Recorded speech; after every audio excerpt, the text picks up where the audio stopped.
Hello everyone, welcome to Roam Tech. Today we will be discussing how to turn off bedtime mode on your iPhone.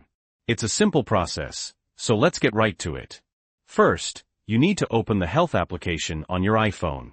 Once you're inside, tap on Browse in the bottom right-hand corner. Next, scroll down until you find Sleep, and tap on it.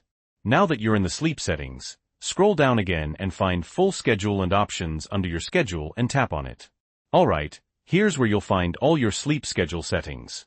If you want to completely turn off the sleep schedule, just toggle off the option at the very top of the screen. However, if you only want to turn off the sleep focus mode, toggle off Use Schedule for sleep focus instead. And finally, if you want to turn off the sleep schedule alarm but keep the sleep schedule active, tap on Edit underneath your schedule. Here you can adjust your sleep schedule, and just below that, you'll see Alarm Options where you can turn off the alarm completely. Once you've made your changes, tap on Done in the top right-hand corner. Now you can go back out of your sleep settings and start using your iPhone just as you normally would. And that's it. That is how you turn off bedtime mode on your iPhone. If you found this video helpful, please leave a like. And if you have any questions or comments, you can leave them down below. Also, don't forget to subscribe to Roam Tech for more helpful tips and tricks. Thanks for watching.